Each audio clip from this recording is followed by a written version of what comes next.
Okay, time to get started. Let's do that. I'd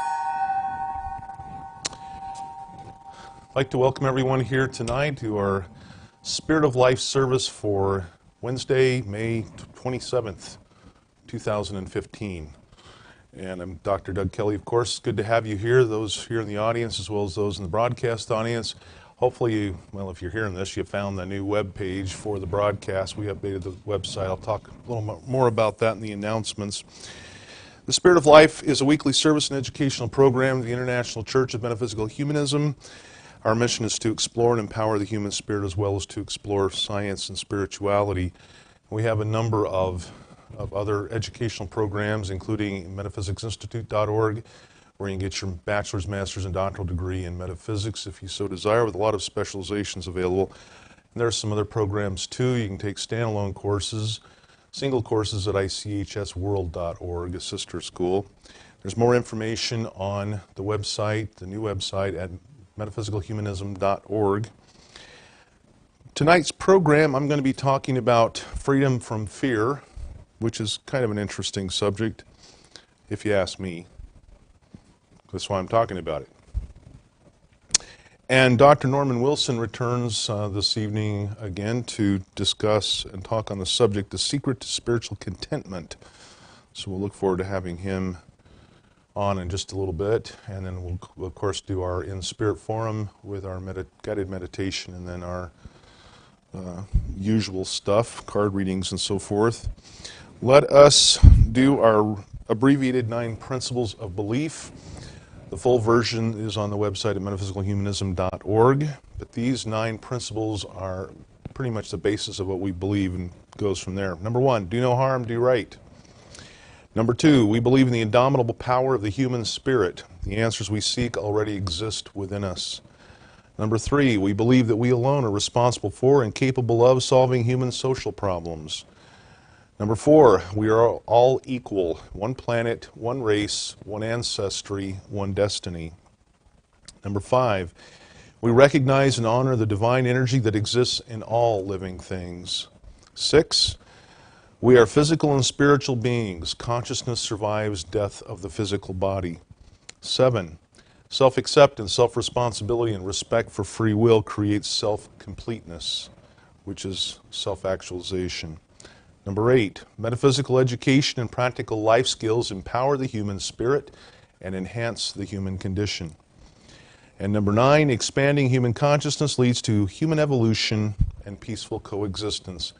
And these 9 principles of belief in their entirety are on metaphysicalhumanism.org. Just look under our beliefs, and there's even an expanded article for each one of them if you'd like to know more. All right, let's do our inner oracle card pick for the night. Our inner oracle cards are simply self-discovery cards. They get you thinking. They're designed to provoke you to thought and maybe even disturb you to action. So we'll pick a card to serve as a theme for tonight, and I'm sure Dr. Vicky will have something to say about that. The card is a wild card number 5. Don't hate. Don't hate. It's a good one. I even did a bumper sticker that says that. They're here if y'all want one. Just come on down. You can get one. So we'll talk about that. Wild card number 5, don't hate. We could say don't hate me. Just kidding. All right. Let's talk about freedom from fear. You may be interested to know that tomorrow, probably in the later evening hours in California, there's going to be a 9.8 earthquake. How do I know this? Because YouTube said so. A video that's gone viral, 750,000 hits, says because of planetary alignment that tomorrow we're going to have an earthquake in California, 9.8, which is no small one. It's a big one. Well, you know, we hear stuff like that all the time. Remember just a couple, 3 years ago, there was the whole 2012 thing, right? December 21st, 2012. We're all going to die. You know, the Mayan calendar ends, and after that, time just ceases, you know, and we're done. And that had everybody up in arms. You know, a lot of people were really wondering about that, really afraid. This whole thing about doomsday, end of the world, Armageddon, I grew up with. Always looking for the end of the world. You know, there have been a lot of religious groups who have prophesied or predicted the end of the world. And a lot of it can vary in its content. Some say it's the rapture. Others say that just the end of the world, or like Jehovah's Witnesses, you know, Armageddon, all the wicked are going to be destroyed. We're all going to live forever in paradise and peace and perfection forever. Did I say forever twice? I worked for the Department of Redundancy Department. Anyway, if you look back, you can see predictions for the end of the world going way back. In the 1800s, the Second-day Adventists, the Millerites, predicted the end of the world in 1840-something. Charles Taze Russell, the founder of what would become Jehovah's Witnesses, predicted it in, I think, 1874, 1879. There was another prediction for it in 1914, another one in 1925, another one. This was tricky because everybody got it that 1975 would be the end of the 6,000 years of man's existence on earth, if you follow the Bible stuff. So there was a lot of speculation that that would be the date. And then there was 2000. And of course, there's the Y2K bug, right? I really thought that everything's just going to go to hell because Y2K, the computers weren't rigged for a 4-decimal year. Nothing happened. Nothing ever happens. And as I've said on this program before, you know, when I was a kid, my 2-year-old little brother, we were always told Armageddon's just around the corner. It's going to cure everything. And he went around the corner, looked for it, came back, said, "Mom, it's not there." I went and looked. You know, no truer words were ever spoken. It's not there. So here's the deal. We hear a lot of this stuff, and a lot of people can be genuinely affected by it. We call it fear. There's always something to be afraid of, it seems like. And fear can end up ruling our lives. And I'm going to cover several areas. I've been covering religion a little bit. And so, you know, this whole religious thing, I mean, honestly, the Abrahamic religions create a lot of fear. You know, you're a sinner. You're not perfect. You know, you got to do what God says, and maybe you'll get into heaven. Maybe you'll just go to hell, but maybe you'll get into heaven. There's always something to fear. And then there's, of course, the fearing God, right?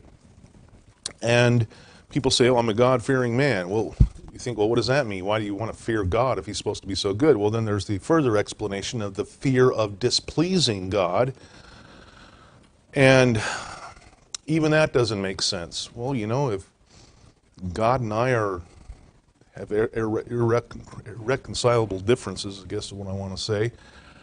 I'm free will, and he allegedly created me that way, so I don't have to fear displeasing God. If he's not pleased with me, it's his problem.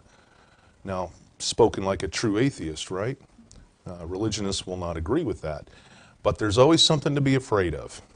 Especially with religion, always something to be afraid of. And we can move on. How about survivalists? You know, you can't hardly get any ammunition, I mean, much, in this country anyway, because it's being bought up as soon as it can be made. I mean, you can't get it hardly. It's hard to come by. Why? Because we have a black president for the second term, and I think they're pretty shocked that the world hasn't ended in some nuclear holocaust because we have a black president. I'm proud of him. I'm not going to get all political on you, but, you know, I'm proud that this country elected a black man to the presidency. That says something about our progress, doesn't it? And if a woman is elected next time, wow, that's just awesome, because we're finally getting past all those stereotypes, all those social conditioning things. So we got the survivalists who are ready for the end of the world. They're getting all ready. They've got their bunkers, they've got their ammo, they've got their food because they're afraid of the end of the world. Here's the thing about fear. You can't live your life in fear. Because if you live your life in fear, you're not living your life. You're living somebody else's life. You're buying into somebody else's predictions, somebody else's belief system. You know, a lot of people say, well, you know, we can't go on. There's global warming to fear. You know, some fears, most fears are irrational in nature. They're based on your real, not real, whatever that is. Most fears are irrational in nature. And you know, Zig Ziglar, I believe it was him that coined the term, you know, fear is an acronym, right? False evidence appearing real. So if you're afraid of something, think of that. False evidence appearing real. Most things that we could be afraid of, we don't need to be afraid of. If you watch the news or read the news all the time, of course you're afraid. Something's always happening. The world's going to hell. And I heard that growing up back in the 60s, 70s. You know, wow, times they are worse than ever. You know, crime is worse than ever. You know, the wickedness is just getting worse than it's ever been, and it can't go on like this forever. That was part of the argument that the world's going to end, or civilization, like society as we know it. But you know, we look at that today, and that's not true. Crime has gone down. Murders have gone down. All of it's gone down. That's good. That's a good thing. But you wouldn't know it to watch the news. There's always something terrible happening on the news. All right, so if you are inclined to buy into this stuff, whether it's religion, whether it's survivalist doomsday sayers, don't, because you can't live your life like that. You're living your life based on somebody else's belief. The world will go on until it doesn't. Now that might sound like a blinding flash of the obvious, but that's true. The world will go on until it doesn't. And until that point, there's no reason to fear, to live in fear every day that the world's going to end somehow, some way. One of the big things of metaphysical humanism is not to promote fear. We don't want to be fear mongers. That's why we don't do that stuff. We don't focus on the rotten stuff that could happen. Anything could happen. You know, there could even be an earthquake in California tomorrow, for all we know. But the planetary alignment is simply not good enough evidence to worry too much about that. Same as with 2012. Nothing's going to happen. Could it happen? Sure. An earthquake can happen at any point. You cannot predict earthquakes. So, don't live in fear. But there's some other areas in our life that I want to address too when it comes to fear. One is in the psychic field. There's a lot of psychics out there who promote fear. And if you are a psychic, be careful. You may unwittingly be promoting fear. If you are a psychic and somebody comes to you for a reading and you give them a reading and you tell them anything like, well, you know, if you do this, you're going to die, or something bad's going to happen, that's promoting fear. You don't know what's going to happen. There is no psychic that's 100%. None. Period. End of subject. None. So, if you're a psychic doing readings, be careful of what you say. Be careful, because there are boundaries that you don't want to cross. Make sure your message is uplifting and positive. Now, if you see something in their future, it's not your obligation to say anything because you don't know whether it will happen. Psychic predictions at best are possibilities or even probabilities based on current behaviors, current circumstances. The future is not set for us. We can change that future. So be careful what you do, be careful what you say, and don't lead somebody to think that something bad could happen. You know, maybe you're seeing something, maybe you see something, they need to go to a doctor. Well, you can handle that in a way that does not promote fear. You might say something, you know, how are you feeling? Well, I'm not feeling so hot. Well, you know, have you thought about just getting a checkup? you know, I would encourage you, just go get a checkup. You don't have to say, I see in your future this, that, and the other thing. So be careful if you're a psychic. And then there's the personal beliefs. Again, don't live in fear. I won't. You know, people will say, this is going to happen, that's going to happen, and, you know, I don't even want to hear it. I am not buying into that. I lived in fear of that for a lot of my life. Most of my life. I'm not going to do it ever again. You know, Armageddon could come. The end of the world could come. And if it does, it does. There's nothing I can do about it. An asteroid could hit the planet. But I'm not going to worry about it. I'm not going to borrow trouble from tomorrow to worry about today, especially trouble that I have no reasonable basis for. So when it comes to fear, false evidence appearing real, look at the fears that you have that you're holding on to. You might fear losing a partner. Maybe there's stuff going on in your relationship that's not so good. Maybe you fear that. Well, why not try to correct those things in your relationship so you don't have to fear that? You might fear losing your job. Maybe some stuff's happening. Well, there's some proactive things you can do for that too. You can look for other employment. May not be there, but it might. So don't automatically go to the negative when it comes to any of this stuff just so you can fear, so you end up fearing. Be careful of your thoughts and your beliefs because they are your world. They are your reality. Your beliefs are your reality. Make sure those beliefs are founded on positive premises, positive basis, positive foundation. All right? Don't need to live in fear. Most of it is just bunk anyway.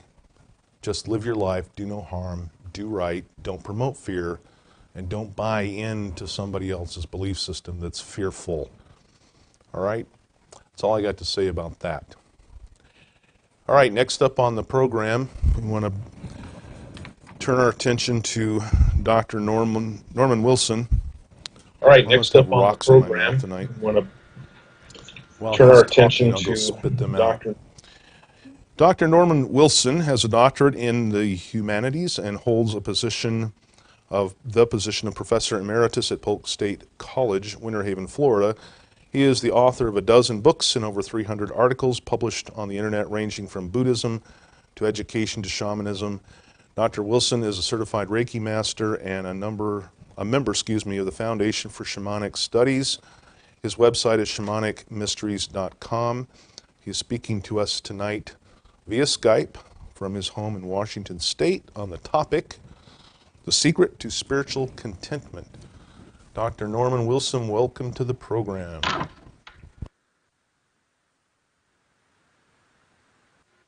Can you hear us? You're on, you're up. Thank you.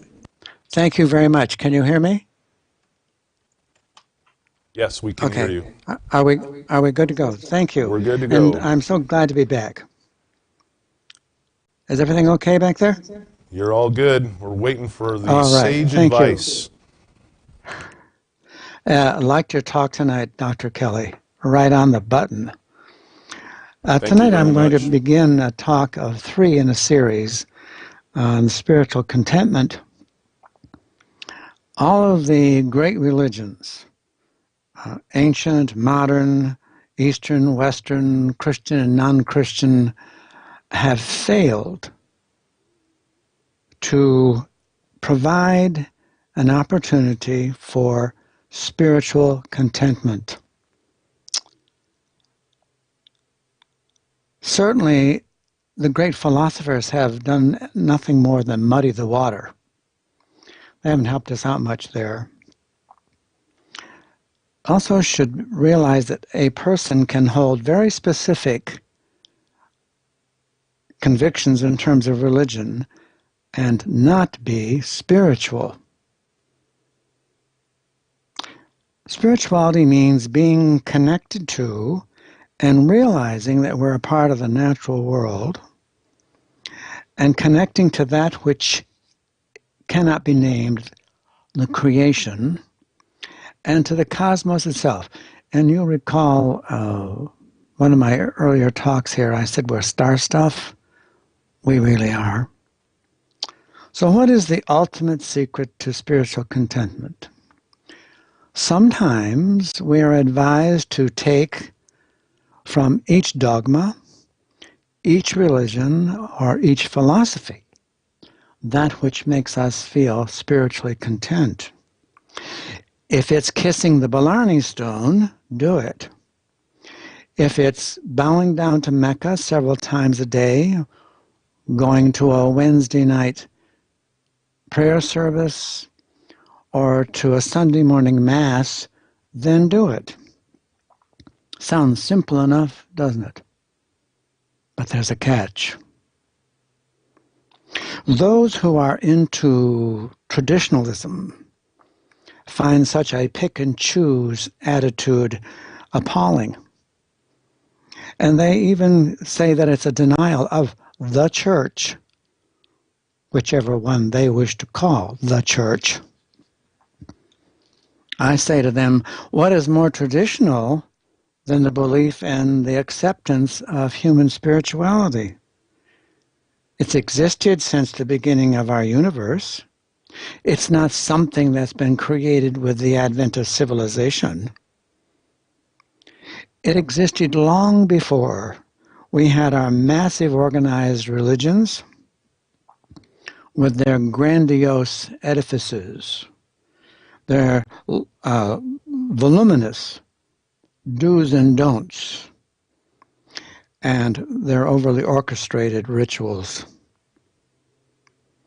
In following that kind of traditionalism, there's a catch. The simplest man or woman in the most simple surroundings can express his or her spirituality. A simple exclamation of yes is an affirmation of that which is divine in each of us, our souls. Generally, when we seek communion with the creation, we look upward. And I sort of feel that maybe that's misdirected. That maybe we need to look inward at ourselves just a little bit. And if we do, I say there's a catch. I suppose I should be quoting scripture about now. I will leave scripture quoting to those who feel such an accomplishment expresses a superior wisdom.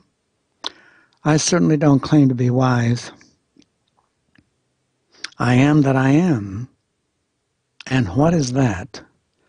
I am a spiritual being who is unabashedly admits irreverence for those wearing religion as a singular badge of their holiness and of their superiority over others.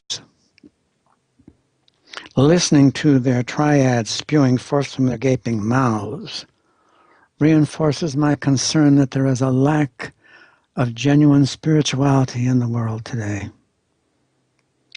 The souls of such persons are already withered, blighted, suffocated from ethno-egoism.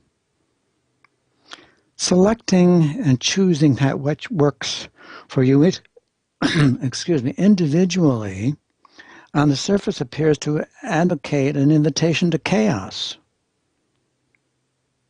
And that poses the greatest threat to organized religions in the world.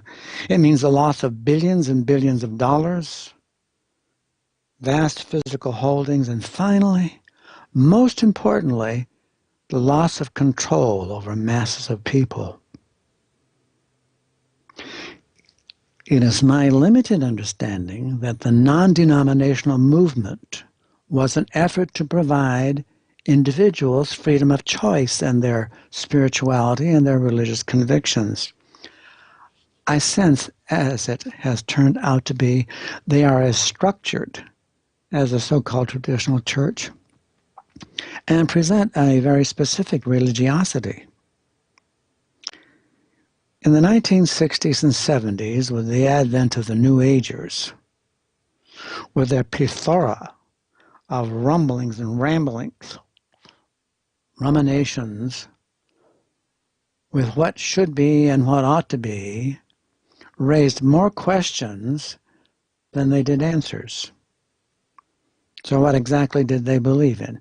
Did they believe that communicating with a yucca plant in Colorado was significant, or sitting bare butt naked on a rock in the deserts in Arizona would bring you spiritual relief? Or was it standing on a mountain and crying out, "I am man," that made us spiritual? Or was it getting stoned on pot, LSD, crack cocaine? Was it wearing long hair, beads, faded jeans with cut-out knees, and a hole just below the right cheek to show that you were naked beneath? Did it mean being bearded and spouting esoteric poetry? Did it mean following the philosophy, if it feels good, do it? Ah, yes. It's hard to have been an effort that didn't go unchallenged. They said they wanted to go back to a more natural way of living. Okay? But why all the trappings? Why the pretense? Why not just be? Just be? Didn't I say to take from each dogma, each religion, each philosophy that which made you feel spiritual? You got me there, I did. But there's a catch. I even repeated that word, there's a catch. So what is it? The quest of the New Agers, which spilled over, is self-centered and ego-based. From one viewpoint, one is advised to love your neighbor as yourself. Not bad. In fact, it's pretty good. The hippies of the 60s advocated love, but it disintegrated into undisciplined sex and the use of drugs, which have spilled over and expanded into the 21st century.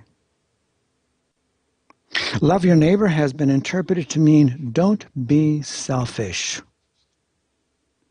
You know, give it all away. And if you give it all away, what do you have left? Nothing. Such an attitude relies upon the notion that the self and selfish are one and the same. And therein lies the rub. They are not. They are not. To love your neighbor as yourself, you first must love yourself. And there you have it, the ultimate secrets of secrets. You have to love yourself, that inner being, that which transcends all other attributes. Any demand that negates that value of self denies selfhood. And recognizing the value of self is essential for self-love. If self-love is not present, how then can you possibly be spiritual and spiritually content? You can't. If you accept the notion that we are created in the image of the divine, can you negate that which it created, demanding that you love yourself less? You can't, and remain spiritually whole. Suppose this idea of selecting and picking what you want to catches on. What might be the projection? It'll probably become organized with vast rituals and organizational procedures. Traditionalism would most likely raise its ugly head. What has to be understood here, I think, is that spiritual experience is personal. Personal. The novelist and philosopher Ayn Rand talked about a collective stomach, eating a collective meal. There isn't such a thing. And there isn't such a thing as a collective experience. You can participate in a group that claims it had an experience, but it was not anything other than a personal experience by each individual. The group didn't have that experience. You have to do it yourself. And to that extent, spirituality is always individual. And I would like to close this evening with a quotation from Deepak Chopra. He reminds us that religion is a belief in someone else's experience. Spirituality is having your own experience. Thank you so very much for having me again, Dr. Kelley. It's been my pleasure. Ladies and gentlemen, namaste. Thank you, Dr. Wilson. It's always a pleasure to have you on the program. You're such a kind, good man and a mesmerizing speaker in your own way, which is mesmerizing. I appreciate it. Thank you. And you know, the points about loving yourself, of course, that goes smack in opposition to many religions. You know, be self-sacrificing. Well, I don't have a problem with self-sacrificing to the extent that you help other people, but you can never help other people to the point of hurting yourself. We call that codependence. So your point of loving yourself first and foremost is a good point, and you're not speaking as a narcissist. Not a narcissist. Just have a good, healthy self-concept. That's good stuff. Thank you, Yes. Dr. Wilson. Thank you. I look forward, and you'll be back in about a month or so, and then in a month after that. So we got more Dr. Norm on the way. Anyway, and what's wrong with the sex and the drugs from the? Never mind. We'll talk about that later. I'm just kidding you. All right. Thank you. Right. Thank you. Namaste to you too. All right. Let's do some announcements, and we'll get into our meditation, and then we'll bring Dr. Vicky on. So, announcements. As usual, thank you for donations. We appreciate that. Donations help, and they go to supporting the center, they go to supporting the church, they go to supporting the school. Of course, our school, our enrollments do that too. Without that, we wouldn't even be here. So, if you want to donate to the church, that's great. There's a lot of ways you can donate. You can enroll in courses in the degree program. Then you get something for that, and you help us too. We have a store on our site. There's several things. The Inner Oracle cards, you can purchase those there. You can purchase some other things.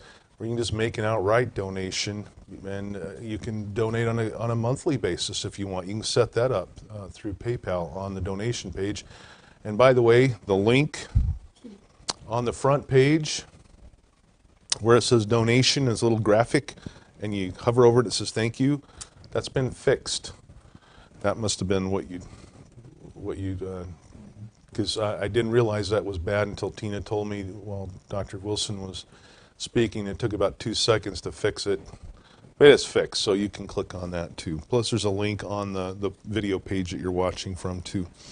One Planet Community, if you are a member of ICMH Church or any of our educational programs, you can join us at oneplanetcommunity.com. It's an interactive place. It's a place to be with other like-minded people.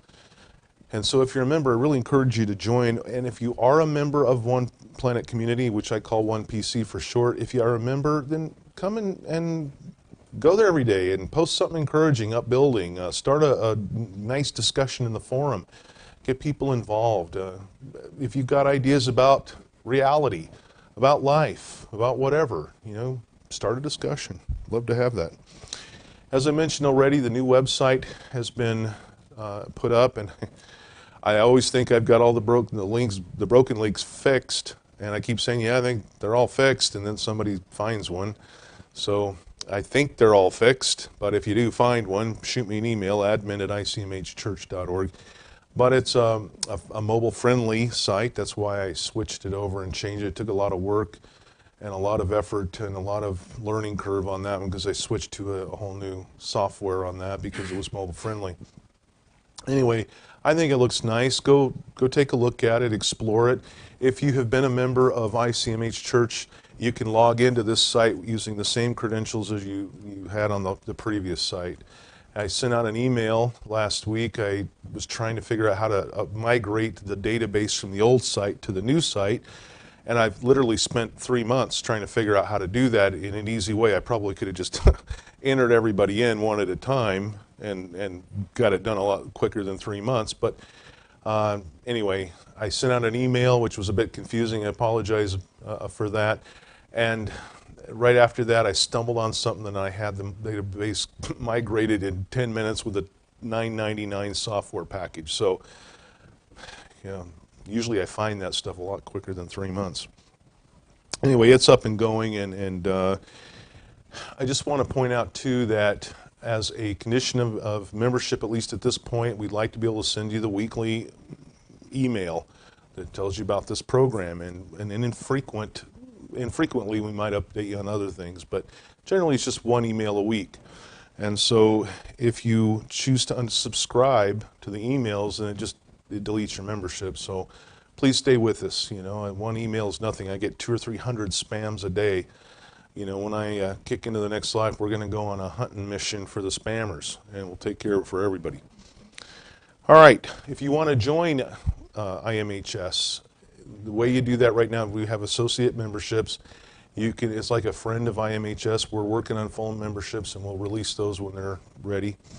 But you can just go to the website, metaphysicalhumanism.org, the new website, same domain, same URL, but new site. And there's a place to register there with some more information. So we hope that you'll come and join us. Next week's program, I'm going to be talking on the value of raising your awareness. Dr. Vicki Hunter will be talking about the topic of how to say what you mean and mean what you say. So that'll be next week.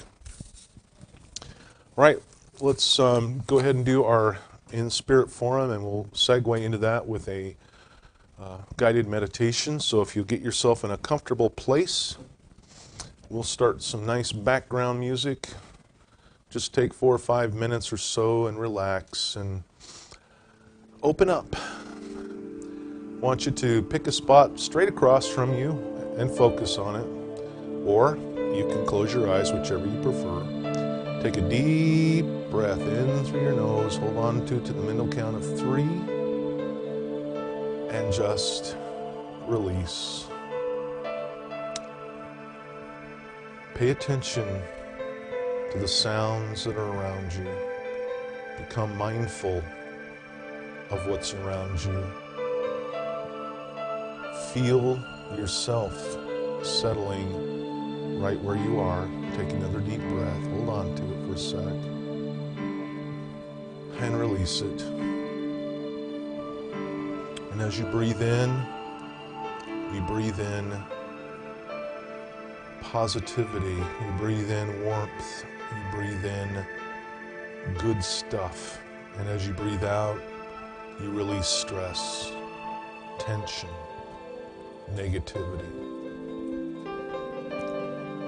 I wonder if you can imagine, visualize that beautiful ball of light right above your head, which we call the soul light. It's your higher self. And that ball of light is like electric, and it's got tentacles reaching out to and connecting with everything that there is, all life. And you're part of that. And I wonder if you can visualize that beautiful ball of light coming right on down into your body and filling you up with good stuff, filling you up with nurturing, positive energy, restoring your energy, restoring your health. You might even center that ball of light on some area of your body that needs a little extra attention. Maybe it's sore. Maybe you're not feeling so good there. And just allow that light, which is you, your higher self, your infinite power, allow it to heal you. Allow it to energize you. Allow it to nurture your cells in a healing way, and feel the lift. Feel the encouragement from that inner light, which is you, because you are unique. You are perfect just the way you are, and you are your own best friend. You have the strength that it takes to get through life successfully.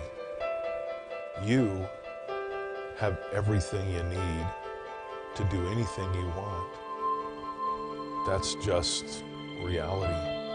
Whether you believe it or not, it is true for you. So you might as well believe it. That inner you, that higher self, take care of everything you need. And it lifts you when you need that lift. It inspires you. It encourages you because it's you.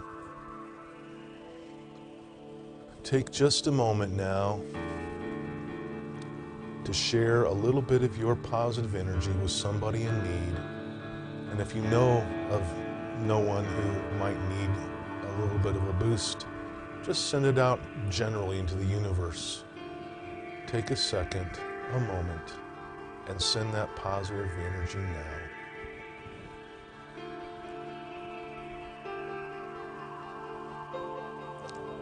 All right, you're feeling very, very good, and you can keep that ball of light within you as long as you want, and at whatever time you decide, it will take its natural place right above your head, again, whenever you decide it. I'm going to count from 1 to 3, and as I do, you'll come back refreshed, feeling better than ever, feeling completely positive and nourished. 1, feeling very, very good, relaxed. 2, feeling energized, ready to do whatever is ahead of you. And 3, eyes open wide, feeling completely awake, completely refreshed. You are strong. You can do anything you want. Embrace you. Embrace the you that you are. All right. Let's bring Dr. Vicki Hunter on, and we will do our Enspirit Forum. If you have a comment or an impression or anything you'd like to share, you can do that in the chat room too. Just type it in and it will get relayed to us by Tina or somebody. Michael. Hello, Dr. Hunter. Hello, everybody. Nice to see you. We're nice to be turning back. you up. There we go. Hey, how are you? Hello. I just have one question for you. What? Do you love yourself? Don't hate me. What, are we talking to the hand now? Welcome to the program. I'll bet you, yeah, you've got something to say about that card, don't you? I do so. I do so. And what we have here, a low energy signature refuses to learn more in order to better accept and understand others. Hate grows in this low frequency. The result is fear, which is exactly what you were talking about before. Isn't that, what a nice synchronicity there, hey? Yeah. It's demonstrated as the need to criticize and control others. Again, that was exactly what you were talking about, freedom from fear. This is how war begins, whether it's in relationships, within families, or between countries. Understanding does not mean one has to agree. It means rising above the low frequency to do no harm, do right to self and others. So I think that this theme card of, reading from the little book, theme card Don't Hate was totally in line with the subjects tonight, even with Dr. Wilson. Here's the window sticker. I said it was a bumper sticker. It's kind of a window sticker. I don't really have them on the website for sale, but I've been including them in products that have been purchased. Well, it certainly does get attention. I like it. You may not like it, but I like it. All right. Anybody want a card pull here in the audience? Karen and Phyllis. Okay, you want to do it or do you want me to do it for you? Go like that. And then I'll tell you when to stop. Okay, I'm going to do that in just a sec. Let me just get them even here. Okay, I'm going to pull a card for Karen here in the audience. Okay, Karen, here we go. You ready? Uh-huh. That one. Well, that wasn't long. It's number 18, evolution. You know, You are evolving. Go ahead, Vicki. well, it's the driving force of all life, and change is always afoot. Ah, Karen, change is afoot. Be aware true? and participate. Go ahead. Participate in the evolution of present energies that change situations. Resistance to change is born from fear of losing control. Resistance to change prolongs discomfort, but fear not. Personal growth and enlightenment are sure to result in the wake of your own evolution and that of life around you. Thus, entropy is lowered. Oh, there's some changes in Karen's life right now. We need to pick another card That's a for you. reinforcement. Don't we? We do? Don't we? That's really fun.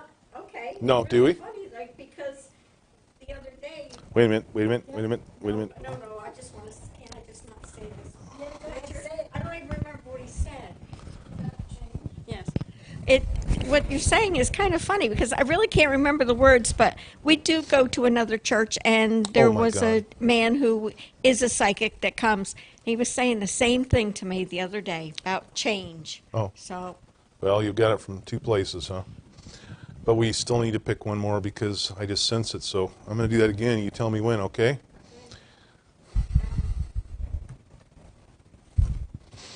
Esteem and validation, card number 2. It's in the self-acceptance suit. Yes. That one is for you. You can read it if you wish, Vicki, and then we'll let it go. Well, self-esteem is self-worth based on internal expectations and validation, and it's not to be confused with them-esteem, which is self-worth based on external expectations. High self-confidence is not the same as high self-esteem. Self-validation is the highest regard you give to yourself from the inside. Fully experience the truths of your own path. Oh, you see? I think there's a little message there between the evolution and this esteem and validation that follow your own path as you're beginning to make changes. And as changes come, just stay true to yourself. No matter what other people say. Okay. Anybody in chat? We have 6. I need to do, do you want to do it or do you want me to do it? Okay. We're going to do this and we're going to get to the chat. The card is number 4, wild card number 4. It's unknowable. Phyllis, you are unknowable. Oh. You know, that's actually one of my very, very favorite cards, that there's just mysteries afoot right now, Phyllis. Not all can be known or predicted. The focus of deliberate intent can reveal valuable, unforeseen knowledge for what lay ahead. You know, we only see what we know and believe.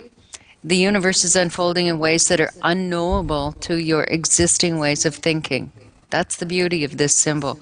Change your mind and you change your world. Change your mind and what was once unknowable may now be knowable. So that's a really powerful, you know, you're expanding and going beyond your, you know, what's familiar to you. That's good. Okay, I like it. Who's first up in the chat, Tina? Susan? Okay, Susan. Susan. All right. I'm just zeroing in on you. It's number 25, Power of Belief. It's in the spirituality suit. Okay, well, And which kind of goes with Dr. Wilson's presentation. absolutely. Right? So the little message here for Susan is that belief's the most powerful force in the universe. One's beliefs are responsible for your successes and failures. It's also important to realize that you cannot disbelieve in one thing without believing in something else. That's really important, you know. Beliefs can help or hinder, enable or disable. Denial is a belief and means lying to oneself. But ponder your beliefs to see if they're healthy or unhealthy and proceed with conviction. So that it's just at one of those moments where you want to reevaluate what it is you really believe, I think. And we might even tie it back into our theme card. You know, belief is hate is a belief. Just saying. Who's next? Lorena? Okay. Welcome back. Lorena. He's tuning in. What do you need, Lorena? I'm getting nothing. But then again, I'm not a psychic. I don't play one on TV. Okay. It's 24. Truth. Also in the spirituality. I have it suit. open. Okay. Must be Just ordained. we were in sync. Yeah. There are many ways to discover cosmic truth. It begins with knowing who you are and why you are who you are. Truth involves further discovering the truths that are often concealed within a relationship or a life situation. The only truths kept secret are those we will not see. This is a time of deep introspection to intuitively gauge the way ahead. This card may indicate that there's a truth in something or in a direction. So that's kind of a look at your own truths kind of thing. And, you know, I really believe this, that the only thing that is truly secret is what we do not look at. You know, and as we were, building these, Dr. Kelley, we went over every sentence, every phrase, every detail, because truly, even intuitively, we know stuff. Just because it's not in our hand doesn't mean it doesn't exist. So we just need to open that intuition, open those sensory perceptions to, start finding our way. We're always learning, though, always. Okay, good. Who's next? Debbie? Debbie. You're giggling again, aren't you? Okay, I know her. What's up for Debbie? Energy shift, new chapter. It's card number 14. Energy shift, new chapter, existential suit. Yes, well, energy shifts are a natural result of increased awareness, knowledge, and new attitudes that naturally open new chapters. It's an excellent time to clarify your vision. During this time of shifting energy, reflect, gather your energy, breathe, and step forward with a renewed sense of direction, out with the old and in with the new. Oh, doesn't that sound great? I love that. That's awesome. That's a good message. Who's next? Derek? Derek will be on our program in July. Good topic too.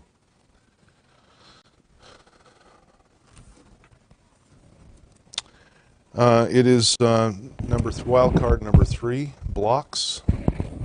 And this one, the energy at hand is outside the norm. That is pertinent for you, Derek. I don't know why I said that. I just did. It's one of those. It's one of those symbols that it's time to sit still, and really evaluate whether or not it's just the push the pause button time before knowing to move forward, or if there are things in the way that we need to really assess which direction we're going in. So it can go both ways. You really have to, follow your good senses and blockages to serve a purpose, diligence and insights required remain open. So that's a big message. And we all have those moments where we say, gee, like something's not happening here. But maybe it's not supposed to. It's like we are supposed to have a yellow or red light at the intersection so that other cars can have their turn. We'll have our moment to move forward, but it's, watching for all the signs to do that. And I'll add this, Derek. The blocks card, I think that's a lot of a validation for you that the blocks have been removed or are being removed. So, who's next? Taz.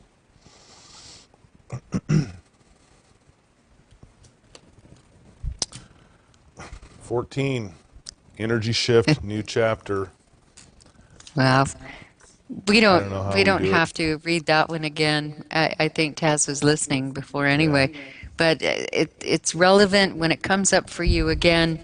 then it's just to say, you know, there are some shifts and changes here, and I do have to step into a new frame for thinking, new things, and out with the old. I like Good. that. Tracy. She has got such a bright energy to her, Tracy, and I appreciate that. It's like you're always there with positive energy. Remind me of my Tracy. All right.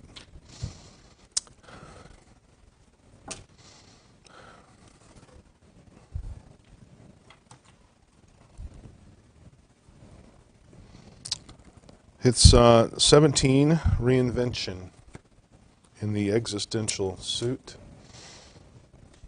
I have it right here. Nothing is more powerful or transformative than self-reinvention resulting in a personal identity foundation shift. Far-reaching and profound, such a personal reinvention shifts the foundation of your self-concept from external to internal, which in turn is vital to your future success and happiness. Re-examine your core values, ensuring they are healthy. Answer these questions. What do I call a good day? And what else in my life should be reinvented? So there's some changes happening here. That's and I don't think we've pulled this card in all the shows. I don't think that card has come out. So that one's really for you, Tracy. It's a reinvention one. Anyone else? Okay, I'm going to pull 3 cards, Dr. Vicky, for you. Okay, Are you ready? I'm ready.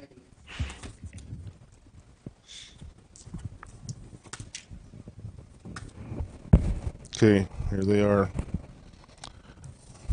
The first card is number 25, Power of Belief. Can we just pull that one? The second We card. did so. Second card, and it's in the spirituality. Second card is number 40, relationships in the life skills. The third card is number 29, pay it forward in the service to self and others. You know, honestly, if I would tell a little story to that, and if I may, we all have our own beliefs about what is and isn't a good relationship. And you know, that balancing of relationships and that kind of giving and taking. And most people carry forward on relationships based on particular beliefs about who their partner is. And I think what this is saying here is you might take a little inventory about how energy is flowing in the paying it forward. Not just how you give to your partner, but how your partner gives to you. So, and how you're sharing, how you're finding that middle space together. And maybe that's not a particular intimate relationship or a husband, for instance, or wife. It could very well be friendships, you know, and the kindness of friendships and giving to each other. Because sometimes we do make exceptions for people, and maybe we need to kind of reevaluate that. That's how I would tell that story. Good. You know, I was looking at spirituality, life skills, and service to self and others, and they're all part of who we are as human beings, and that's important, to be human and to not. I liked what Derek wrote today on One PC, and if you remember, you can go read it. He'll be talking about that in July. Derek Pridgeon on, you know, we get so focused on the afterlife that we forget to deal with this life and live it for what it is. It was an excellent post he did on One PC, so we'll look forward to having him. Again, next week on the program, I will be talking about the value of raising your awareness. Dr. Hunter will be talking about how to say what you mean and mean what you say. We really appreciate everyone's time tonight. We know it took some effort to be here, whether you're live or whether you're in the broadcast. It takes your time, and we appreciate that very much. We appreciate Dr. Hunter, you being here always. Dr. Norman Wilson, always a pleasure to have you. Thanks to Michael Kelley for engineering our broadcast, Tina Balderrama for moderating our chat room, and thanks to everyone else. Just here, have a thanks. We thank you. That's the gratitude part, right? Until next week, listen, think, learn, grow, and live. Good night. Good night, everybody.